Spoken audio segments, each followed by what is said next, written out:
को इंग्लिश में क्या कहते हैं? मुखबिर वैसे हिंदी में क्या होता है आप सबको पता होगा। उर्दू में उर्दू का ये वर्ड है जिसका बेसिकली मतलब होता है कि कोई एक ऐसा इंसान जो मुखबिरी करता हो। मुखबिरी मतलब खबरें देता हो किसकी? वो किसी टेररिस्ट के बारे में हो सकता है, किसी गूंज के बारे में हो सकता है, कोई गैंगस्टर हो सकता है। उसके बारे में जो भी खबरें पास करता है पुलिस विभाग को या खुफिया विभाग को या फौज को, तो उसके लिए आप मुखबिर जैसे शब्द का इस्तेमाल करते हैं उर्दू में।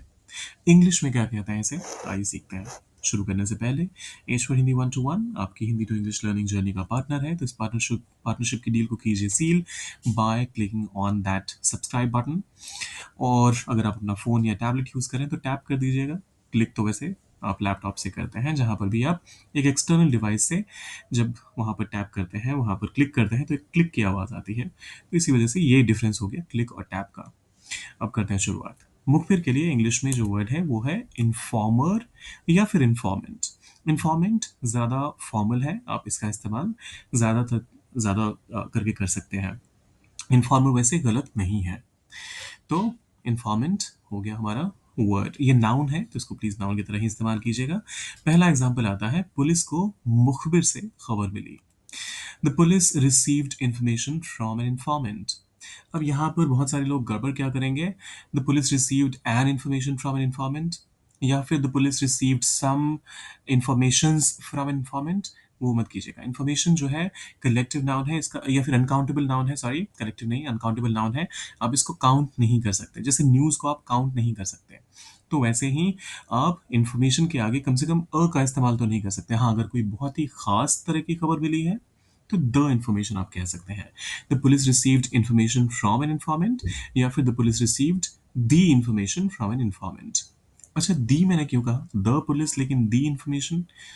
क्या होता है इसके पीछे का लॉजिक किसी और वीडियो में कवर करेंगे। फिलहाल के लिए करते हैं अगली एग्जाम्पल को चेक। दूसरा एग्जाम्पल कहता है, मुखबिर ने गैंगस्टर का ठिकाना बताया। द इन्फॉर्मेंट रिवील्ड, बताने का यहाँ पर मैंने रिवील वर्ड का इस्तेमाल किया है, जो दुनिया को जाहिर ना हो, जब वो बताया जाए तो रिवील का आप इस्तेमाल करते हैं। So the informant revealed the gangsters hide out. ठिकाने के लिए आप हाइड आउट का इस्तेमाल करते हैं, रेसिडेंस का इस्तेमाल मत कीजिएगा।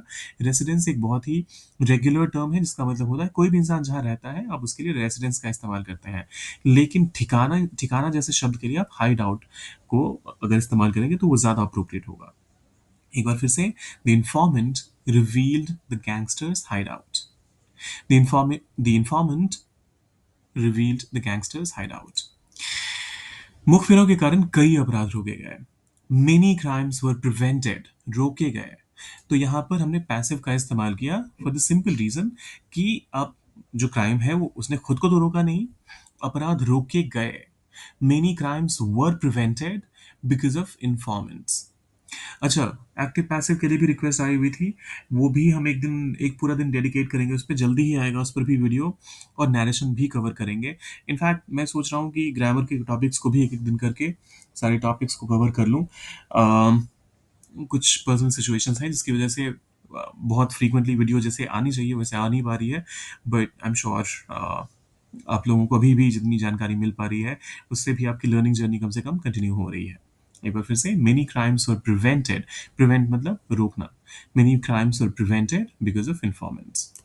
आखिरी वाला, गुप्तचर विभाग के लिए मुखबिर अनिवार्य होते हैं। अब इसको कैसे ट्रांसलेट करेंगे आप सोचिए, डालिए कमेंट सेक्शन में। और जाने से पहले सब्सक्राइब, लाइक और शेयर करके जाइएगा। मिलते हैं जल्दी।